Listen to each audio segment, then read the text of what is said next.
election headquarters. This is Election Night in Michigan on News 8. Hi, everyone. Thanks for joining us tonight. I'm Brian Sterling. And I'm Amber Kriska. Tonight, News 8 is your election headquarters as results from across the state come in. It's a pivotal night for U.S. history. The results from this election will decide the future of the country for the next 4 years. Former President Donald Trump and Vice President Kamala Harris are going head-to-head. Both candidates have spent the last several months visiting Michigan and the other battleground states to gain critical support. Another major race tonight we are watching is the U.S. Senate. Congresswoman Alyssa Slotkin and former Michigan Congressman Mike Rogers are running for the seat currently held by Debbie Stabenow. From West Olive all the way to Detroit, we have crews stationed around the state tonight to bring you in-depth analysis and live reaction of tonight's results. So now let's get to it. We start with a look at the race for the White House. The latest results showing right now with Kamala Harris leading with 52% to 46%, with only 2% of the vote in. So very early right now. Yes. Very early is the key word at this hour. Joining us in studio with more on this race and the others that we're watching, our political reporter, Rick Albin. Rick, a lot of important races were on the ballot this year. There absolutely are, and there's one set of races that we haven't even discussed yet. We'll get to it later, but there are 110 seats for the state house that are up, and I think those are going to be vital too, but that's a little bit later. Right now, let's talk about this presidential race. They just told you the numbers are 52 to 45 with 1% reporting. We really don't even have a very good baseline. And as I said, if you were with us earlier, Wayne County is showing up bright red on our map. We don't expect that to end that way when all of these ballots are counted. But I want to go back and just take a look at the 2020 election. If we can go back to that race, you can see how it ended up here in Michigan, 50 to 47. And there again, you look at Wayne and Washtenaw, Oakland and Genesee County, all of those trailing for blue. And that was what we saw 4 years ago. And then if you go back to 2016, you can see there with Trump edging out a 47.6 to 47.4 win in Michigan. So we'll keep comparing these years and see where we are as we get more and more vote coming in. And we hope sometime in the next 2 hours, these maps will be more fully populated. Brian? All right, Rick, thank you. Meanwhile, in the U.S. Senate, Republicans hoping to flip the seat to Senator Debbie Stabenow and change the balance of power. Right now, again, it's early results showing Alyssa Slotkin leading this race, but with just 2% of the electorate in. Both the Slotkin and Rogers campaigns are holding watch parties on the east side of the state tonight. Joining us tonight with a look inside the Slotkin camp is News 8's Adriana Doria. Adriana. Yeah, definitely exciting here. It's filling up. We've got a full house, and I spoke with campaign officials who say that's expected. They have a full list of RSVPs here, so people are still trickling in, but I can tell you the excitement here is definitely very high. I spoke with campaign officials. They say they're feeling good. In just the early reporting numbers, Slotkin is favored right now to win this race, but again, still too early to call here. Another shared sentiment that we've seen here from both attendees and also members of the campaign. They say they're ready for this very long election cycle to kind of take an end here, kind of have a nice exhale, deep breath in, exhale out, because it has been one thing after another here with this election, not only just in Michigan, but nationally. So they're ready for a little end here. But again, they're feeling confident ahead of tonight. We've already heard from Detroit Mayor Mike Duggan and Secretary Pete Buttigieg. We're expecting a long list of speakers here tonight. So it will be a long night ahead, and we'll be following and tracking this all night for you live on air and on our website, woodtv.com. But for now, we'll send it back to you guys live in Detroit. I'm Adriana Doria, News 8. Adriana, thank you. And the Rogers campaign is hoping for a big win tonight against Congresswoman Alyssa Slotkin. Rogers is speaking live right now. Let's take a listen. Certainly wasn't pleasant going through it. But what we know is that guy that we met the other night who told us that, you know, I came here 10 years ago as a legal immigrant, and I told the guy I would be his best and hardest worker if he would take a chance on me. And he got that job. He was a bellman and a valet. And he said, you know, what's crazy is I couldn't get this job in my country, home country, without paying somebody for it, and then they would charge me to have this job every month. He said, this is an amazing country. I get to God, I'm doing this by my own hard work. And he said, I just saved up, after 10 years, enough money. My wife and I are going to put a down payment on our own house. Think of that. That's the difference between America and everywhere else. But it's also the difference between conservatives and Republicans and what the left is presenting for a future of America. This is our chance to stand up for those people who won't be engaged in politics. This is our chance to stand up for those people who are throwing their hands up and saying, man, life is just too hard. So for all of those, help me do this tonight. Let's do this. Let's keep our spirits high. It's gonna be up, it's gonna be down. Hopefully, if this really goes well, we'll be here at midnight going, hey, we won, this will be great. But for all of those people who can't get Okay, that's U.S. Senate candidate Mike Rogers speaking to his supporters at a watch party in Novi. Again, early in the night, kind of setting the table for his supporters there, but anticipating and hoping for a victory for the Republicans. In the U.S. House of Representatives, we're watching several races in our area. Yeah, in the 2nd District, incumbent Congressman John Molinar is taking on challenger Michael Lynch. And right now, he is, Molinar is leading right now 59% to 38%, with just 2% of that vote in, so still very early in. And in the 4th District, Jessica Swartz is taking on Congressman Bill Huizenga, the incumbent, and Huizenga leading right now with 76%. In the 5th District, Republican Tim Walberg is facing Democratic challenger Libby Urban. And Walberg is leading right now 72% to 27%, with just 9% of the vote in. And on the east side of the state, Republican John James is defending his seat from Carl Marlinga. The results there, James with 59% of the vote, Marlinga with 37%, very early in this race with the counting. And finally here in the 3rd District, Democratic Congresswoman Hillary Skolton is facing challenger Paul Hudson. And in this race right now, we're still waiting for results to come in, still very early. Hudson is trying to reclaim the 3rd District for Republicans. Back in 2020, Skolton beat John Gibbs for that seat. News 8's Brittany Flowers is in the digital studio with more on this race. Brittany? Yeah, Amber and Brian, the 3rd District was long considered a Republican stronghold. It includes Metro Grand Rapids and much of Kent, Ottawa, and Muskegon counties. Now, in 2022, Skolton became the first Democrat to hold this seat since the 1970s. That was after Michigan's Independent Citizens Redistricting Commission redrew the legislative districts, which made the region a toss-up. Now, some of Skolton's priorities include attacking price gouging and shrinkflation, lowering the cost of health care, and fixing the immigration system. Hudson, on the other hand, says if elected, he would focus on tackling inflation by limiting government spending. Hudson has also highlighted the need to lower taxes, secure the border, improve educational outcomes in Michigan, and invest in West Michigan jobs. Now, still waiting for those results to come in. Both candidates are hosting watch parties in Grand Rapids. We plan to have reaction from the winner once those results are in. At the live desk, Brittany Flowers, News 8. This election was the first in Michigan's history where people could cast their ballot in person early. According to the state's voter dashboard, 1.2 million people decided to participate in early voting.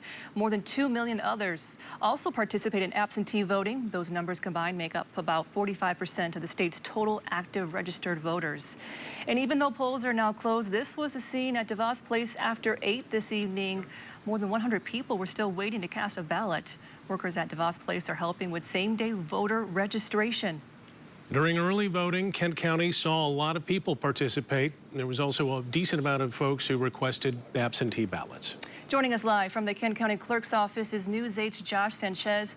Josh, what have they been seeing tonight? Right. Now, I've been tracking the results as they come online on the Kent County Clerk's website that shows the unofficial results, and last time that I checked, well over or close to 3,000 votes have been counted. And joining me tonight is the Kent County Clerk, Lisa Postavas-Lyons. Ma'am, kind of explain the process right now for folks as they watch that website, as we watch that website. What are the ballots that are being counted right now? Yeah, so our results will be reported online at kentcountyvotes.com, and they will be updated in close to real time as you can get. Generally speaking, you'll start to see absentee absentee ballot results come in first before the precincts in a jurisdiction. It's not always the case. It just kind of depends. When we get results, that's when we update, that's when we upload and report out. So you'll start to see absentee results come in. We've got that with Algoma Township. We're about to receive most of Grand Rapids City absentee, and we've got Cannon Township coming in with their absentees. So right now it's an absentee vote results watch, and at some point real soon you'll start to see particularly some of our smaller townships coming in with their early voting and election day voting as well. Gotcha. And you know, when it comes to that turnout, I heard from poll workers that they saw most of that during the 9 days of early voting period. How has turnout been so far in terms of election day proper? Well, anecdotally, it's been a great day. It's been a great turnout. We've seen it really everywhere. That's again anecdotally. I don't have any final numbers for turnout until we get all those results in. But we started election day really at 45% total voter turnout.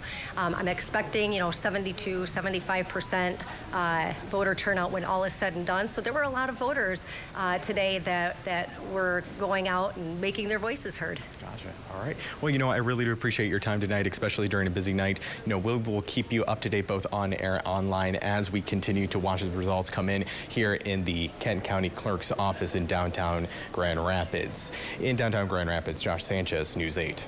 All right, thank you, Josh. And Ottawa County is another big county. We are watching tonight how the county board will be decided.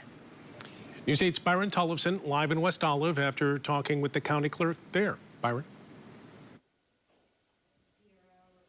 We were just upstairs about 10-15 minutes ago, and we continue to see election workers processing ballots. And just a few minutes ago, we just got our first results about an hour after polls closed in Michigan in Ottawa County. So far, about 2,500 ballots going through the system so far and favoring Republicans here in Ottawa County across the board. You may remember back in August, the county elections results website crashed because of so many people checking the site at the time because of the contentious county commissioner races. County Clerk Justin Roebuck told me at one point in August, they had 129,000 page refreshes within an hour. So they've got a new system now which protects it from overloading the database. So Roebuck doesn't expect any issues tonight. As we start seeing results come in Ottawa County, the big question, when will we see all of the results come in? I've talked to Roebuck about that before. He's told me that based on past elections, you can generally expect full reporting of results or nearly full reporting of results sometime after midnight. So we'll continue to process or continue to track the votes coming in Ottawa County tonight. Back to you. People in Grand Rapids are voting to choose the city's next mayor. All right, we'll have a closer look at that race in just a little bit. But let's take a look at other races that we're following right now. Some House races.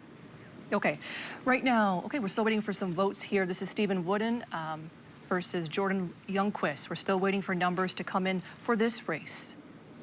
In the 83rd district, Tommy Brand running against John Fitzgerald.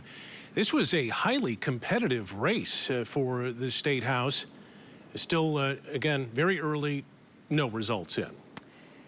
Near Battle Creek in the 44th district, incumbent Jim Hadsma is taking on challenger Steve Frisbee. We're still waiting for results to come in this race as well. And in the 38th district, Joey Andrews is taking on Kevin Whiteford. Again, very early, but these are a lot of the races that we're watching. Control of the state legislature will be critical coming into this next year and in the governor's lame duck session. Joining us in the studio tonight with more on a look at those races and everything else that we're watching tonight, a very busy guy, political reporter Rick Alvin. Rick, a lot of important races were on the ballot this year.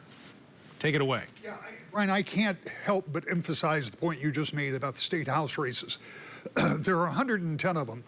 Not more than 12 of them are going to see any real movement, I would think, over the course of the next few hours. But if enough of those are changed, if the balance of power is impacted, that will be one of the big stories of this election cycle. More about that coming up. I want to take a look at some congressional races. Let's pull up the first one we have, which I believe should be, well, actually, this is the U.S. Senate race. We'll go ahead and do that and update it. Okay, So we won't. We'll do this the 2nd District instead. This is John Molinar. He's the incumbent Republican. Small number, 2% in, handily leading over Michael Lynch. Let's take another look at what we've got in the 3rd District, I think, should be coming up next. And this is one of those races where you have a challenger against the incumbent Democrat. She's a freshman, Hillary Scholten. Paul Hudson. We don't have solid numbers on this race yet. But when we start getting these numbers in, they'll be coming in from 3 separate counties. Remember, this used to be a more compact group of counties that made up the 3rd until the redistricting. Now it's drawn through parts of Kent County, part of Ottawa County, and part of Muskegon County, and we'll keep an eye on that. In the 4th District, that is where Bill Huizenga is. No, sorry, we're going to the 7th District next, and this is where Tom Barrett is. Okay, we'll do the 8th. There we go. This is Tom Barrett. He's a former state senator running against a former state senator, Curtis Hertel. 61 to 36 early on, 8% in. Now, this is the seat that is currently held by Alyssa Slotkin. Alyssa Slotkin is running for the United States Senate.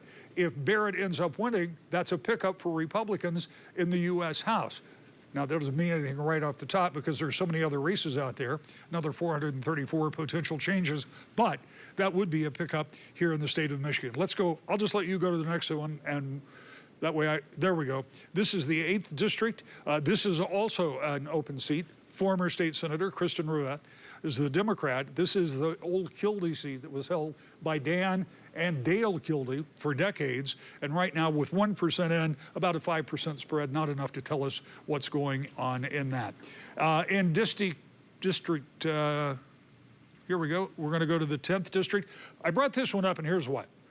John James is the Republican incumbent, but Carl Marlinga is a very well-known Democratic politician in that part of the state. 59-37 with very few votes being counted so far, probably some of the early votes that are coming in.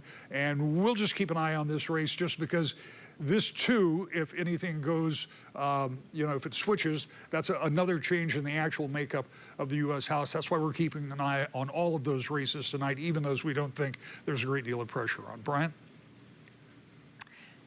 All right, Rick, thank you. I believe we want to go to the Alyssa Slotkin campaign. The Democrats are gathering in Detroit tonight. They've got a big watch party down there. Adriana Doria is there live. Adriana, how's it going there? Brian, Amber, yeah, the excitement definitely building here. Now I'm joined here with United States Congressman Dan Kildee. How are you feeling tonight ahead of the polls closing and the results here? Well, pretty cautious, but generally optimistic. We've seen record turnout, both in the pre-election day stuff, the early voting, and election day. That's what we look for. I think we've left it all on the field. I think Vice President Harris has a very good chance to win. Congresswoman Slotkin has a very good chance to win. And, we've done everything we can at this point. We just have to count the votes. But I'm proud of these campaigns, and I'm really pleased with the fact that so many people have participated in this election. That's really the most important thing. Yeah, and talk about some of those trends. I mean, we saw record early voting numbers, record voting numbers. Talk about that. Does that make you more confident ahead going into tonight? It does. I think particularly in this period of time where people have become cynical and sometimes not trusting of the political process, to see that when things are really at stake for them, they participate. And of course, what we don't want to have is people chased away from the process because they don't believe that it works. This is an indication that despite all the flaws and all the challenges that we've had, people still fundamentally believe that they can choose their leaders at the ballot box. And millions of people obviously have done that tonight. Yeah, and Michigan, obviously, big state here. They're saying this could determine presidency, could also determine the balance of power in Washington for Slotkin. Talk to me about how you're feeling with that.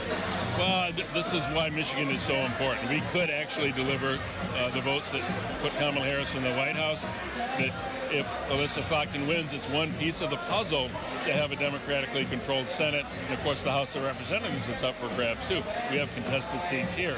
It's always good when our state is at the center of the discussion, because the issues that are important to our state are litigated in the election, and that helps us when we get into the process of governing.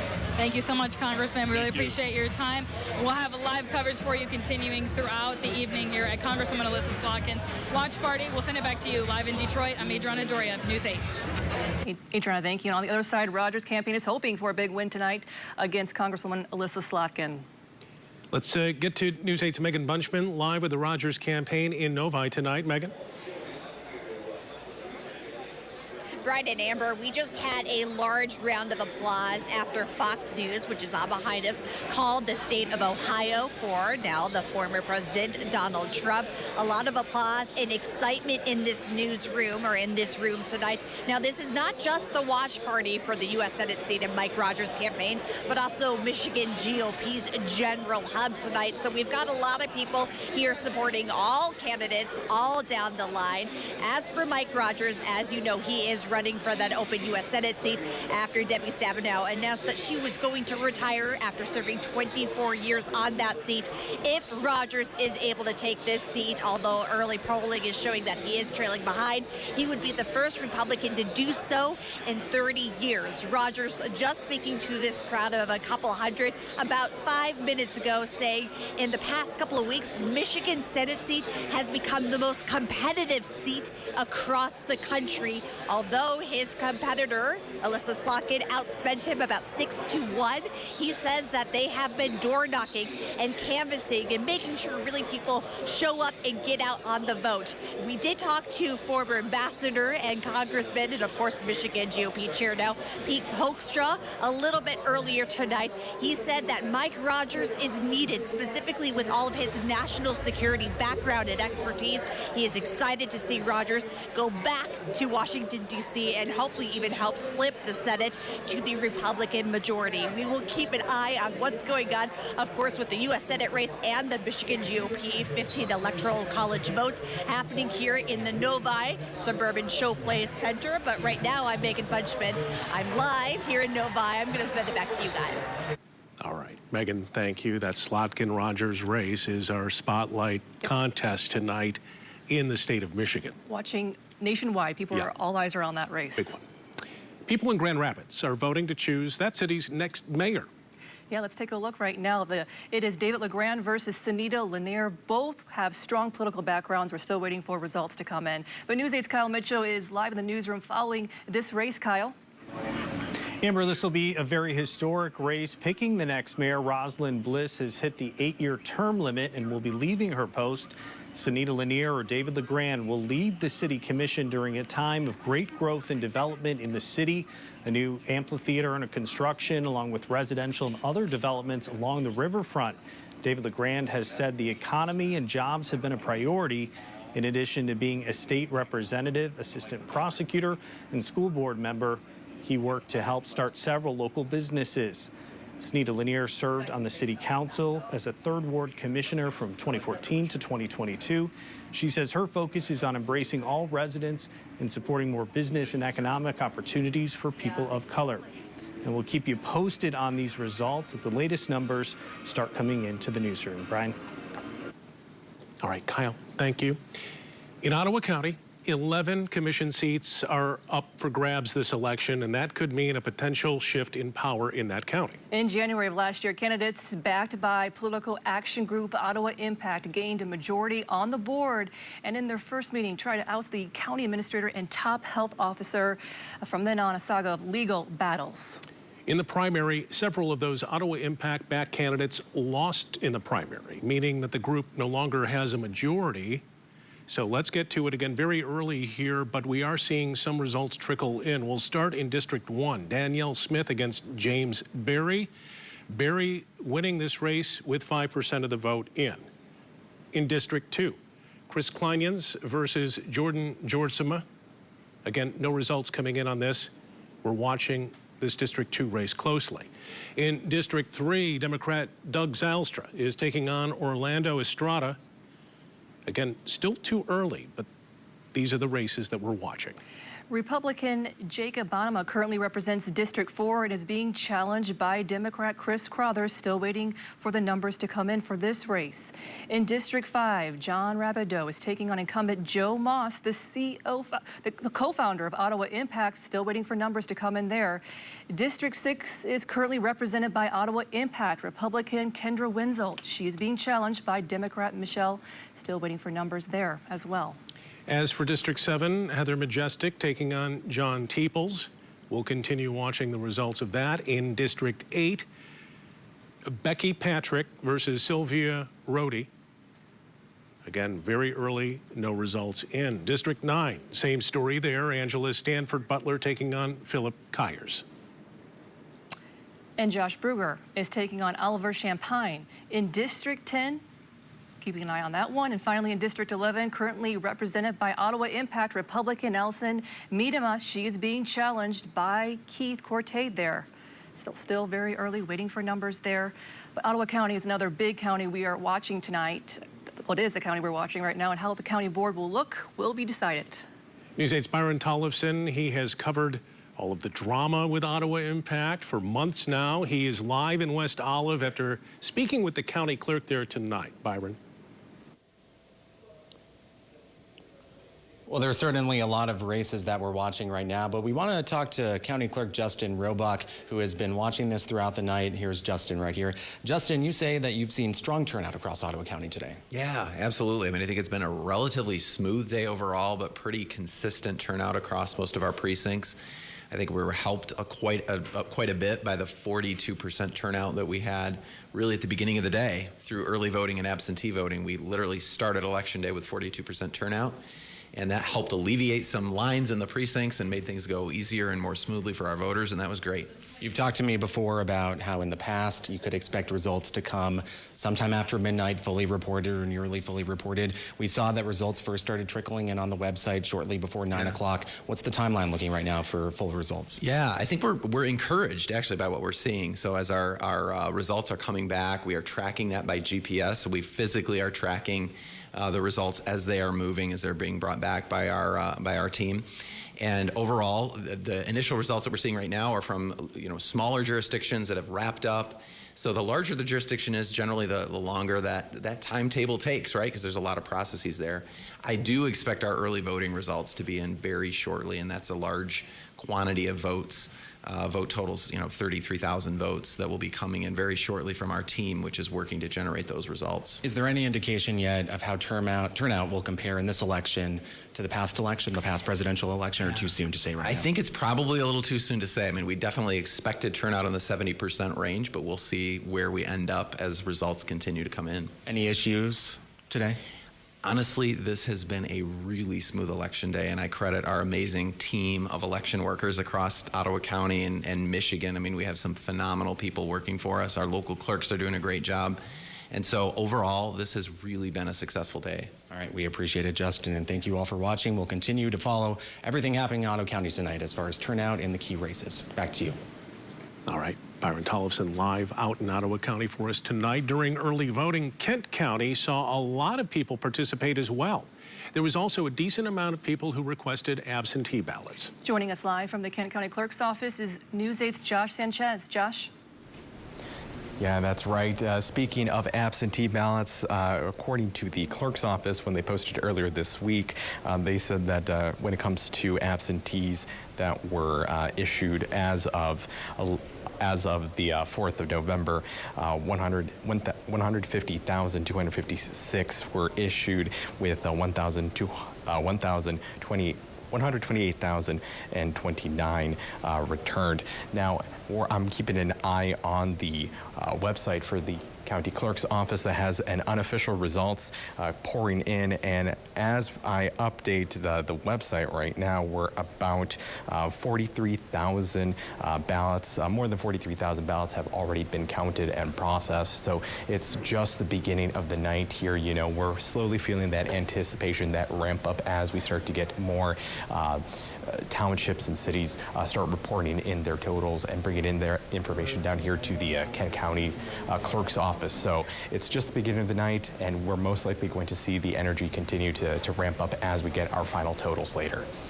In downtown Grand Rapids, Josh Sanchez, News 8. All right, Josh, thank you. West Michigan voters are also voting for a sheriff in several counties. In Kalamazoo County, the voters there deciding between current Sheriff Richard Fuller and James Karen. Montcalm County voters are deciding between Chris Williams and incumbent Mike Williams. In Muskegon County, Michael Poulin is facing off against Max Risk for the sheriff position there. So keeping an eye on all sorts of races around the state tonight and in our region. We want to bring in now in studio with us our political reporter Rick Alvin. Rick, a lot of big races on the ballot this year. Yeah, and just you saw by carrier pigeon, I just got some new information that I'll share with you in just a moment. This is the look at the map to get to 270. That's the Electoral College, and that's what you need, right? You got to get to 270 to get there. Right now, Trump's at 168, Harris is at 30. And let me explain that. There are a lot of states that we know will go blue. For example, Illinois, New York. We know those are going to go blue. They haven't been called yet. NBC hasn't projected them, so we leave them as toss-ups. But Harris have many more electoral votes up there than are being counted. The places we don't know are places like Georgia and North Carolina and Pennsylvania and Michigan and Wisconsin. I was just told that our parent network, News Nation, is predicting North Carolina will go to Donald Trump. We'll see if NBC agrees with that sentiment here in a little bit when we check back in with them. But what we're seeing is these votes are coming in tonight. As they come in, we are starting to see more and more results and more of these states being called. Understand, they're being called. They are not official. They will not be official until the votes have been canvassed and certified. But this is where we're looking at the raw numbers coming in, particularly at NBC, where I had their political director on last week, and we talked about all of the different systems and methods that they go through in order to make sure that when they make that call, they're confident that they're right.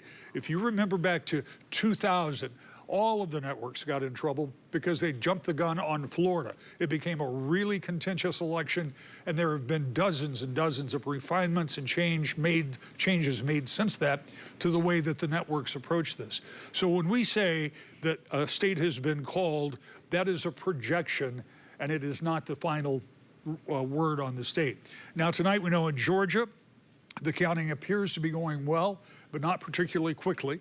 North Carolina, we'll learn more about and find out if that flooding and all of that damage they had with the big storms there had an impact on voting. And the rest of the states will come in as they do. In fact, we're starting to see some numbers coming on Michigan now, and we'll talk about that in a later time. But let's get back over to Brian and Amber. Okay, Rick, in the Michigan House, we are watching some key races there. We'll start in the 81st House District. Stephen Wooden is going up against Jordan Young-Quist, and you can see the results there with just about half of the votes counted. Wooden up 75 to 25%. In the 83rd District, again, a very competitive race. A lot of money was spent on this particular campaign on both sides. The incumbent, Tommy Brand, running against John Fitzgerald. No results in just yet.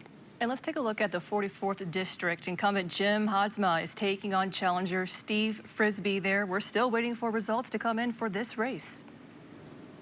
And the same goes for the 38th District. Joey Andrews taking on Kevin Whiteford. Still a little too early to count there. Again, the Rogers campaign is hoping for a big win tonight. A watch party there in Detroit.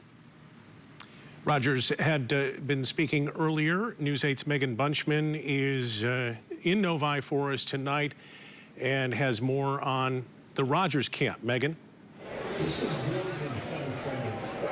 Well, the speakers continue here in Novi at the Suburban Showplace. Right now, we're hearing more about some of the down-the-ticket line votes that are up tonight, some of those ballot votes that not everyone is as invested, if you will, unless you live directly in the area where you voted. This would be Novi here. Now, we did have Mike Rogers speak and his wife about 15 minutes ago. They talked about how you need to ignore the initial polls and how you have to ignore the initial kind of counts, because that's not really showing or reflective of what they have seen and heard on the street. They are confident that this race will most likely not even be called tonight because it is that tight. Now, the most recent Emerson poll did show that Rogers was trailing behind about 4% outside of the margin of error, but he says don't worry about that, including Pete Hoekstra, the foreign ambassador. I also talked to him about those polls and said if he was asked if he was nervous at all about those polling numbers being indicative of the outcome for this U.S. Senate seat, he said not at all. It's time to count the votes. He is confident that not only will the Senate be regained by the Republican Party here in Michigan and in D.C., but also the White House. It's important to note that this is also the Michigan GOP headquarters and party for their watch party tonight. So we are seeing a lot of Trump campaign people here as well as a lot of their supporters. We are bringing you much more from what they had to say and why they voted and also turned out tonight coming up on News 8. For now, though, I'm Megan Bunchman live in Novi. I'm going to send it back to you. All right, let's take a look at some congressional races now in the Senate. Incumbent Congressman John Molinar is taking on challenger Michael Lynch. Let's take a look at those numbers now. And Molinar is leading 59 to 39%, which is 4% of the vote in. And in the 4th District, Jessica Swartz is taking on Congressman Bill Huizenga, the incumbent for this race, 81%. He's leading to 18%. In the 5th District, Republican Tim Walberg is facing Democratic challenger Libby Urban, and Walberg leading there with 70% to 28%. And on the east side of the state, Republican John James is defending his seat from Carl Marlinga. The results there, 59 to 37%. All right, we are going to head back out now to Detroit this evening. Let's go down to News 8's Adriana Doria, who is watching with the Democrats there, and she has our Lieutenant Governor live tonight. Adriana. Yeah, the excitement definitely building up here, and I want to show you guys, we're joined here by Lieutenant Governor Garland Gilchrist. Thank you so much for joining us today. How are you feeling tonight? It's an exciting day. I feel confident in the work that we've done.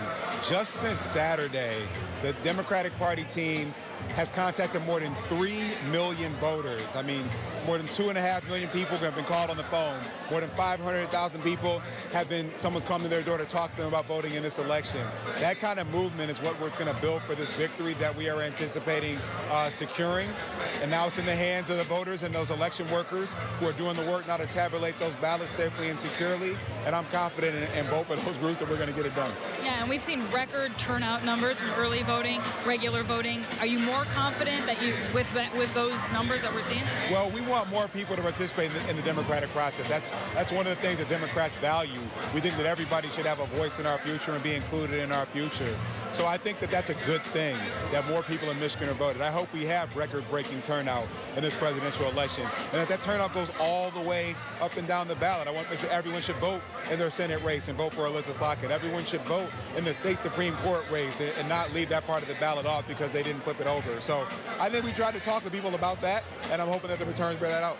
Yeah, and all eyes are on Michigan tonight, both for Senate and for presidential. Michigan could determine the balance of power, obviously the presidency.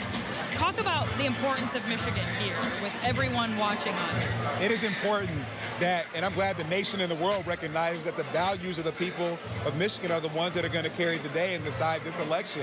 We're people who care about prices being high and want a leader with a plan to do something about it. And Kamala Harris is going to go after the price gougers and the people who set those prices high artificially.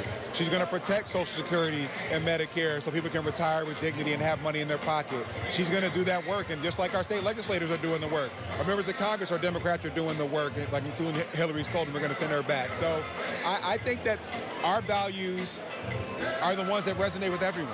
And so candidates should have had to come here, frankly, to earn them. And I think a lot of them have tried to spend time here. And so, but I think Democrats are going to be the ones who win out. Well, we really appreciate taking the time. Thank you so much. We'll let you go mingle and enjoy some of the excitement here. Good. Thank you. Tonight. Thank you. We appreciate it. We'll send it back to you guys. Live in Detroit, I'm Adriana Doria, News 8.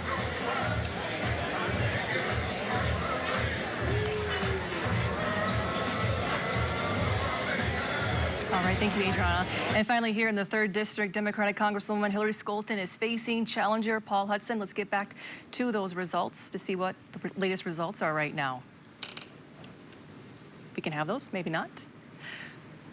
Well, Brittany Flowers is following this race, so we're going to go to Brittany now. I believe she is live for us now. Yeah, Amber and Brian, those results, we're kind of waiting. They're taking a little bit of time, but we are keeping a close eye on those. So we do know the 3rd Congressional District was long considered a Republican stronghold. It includes Metro Grand Rapids and much of Kent, Ottawa, and Muskegon counties. In 2022, Skolton became the first Democrat to hold the seat since the 1970s. That was after Michigan's Independent Citizens Redistricting Commission redrew the legislative districts, which made the region a toss-up. Now, some of Skolton's priorities include attacking price gouging and shrinkflation, lowering the cost of health care, and fixing the immigration system. Hudson, on the other hand, says if elected, he would focus on tackling inflation by limiting government spending. Hudson has also highlighted the need to lower taxes, secure the border, improve educational outcomes in Michigan, and invest in West Michigan jobs. Now, both candidates are in Grand Rapids tonight hosting their respective watch parties. We plan to have reaction from the winner once those results come in, keeping a close eye on those. At the live desk, Brittany Flowers, News 8. All right, thank you, Brittany. And our election coverage will continue throughout the night. Our team coverage will continue at 10 on WXSP, and look for us at 11 on Wood TV 8.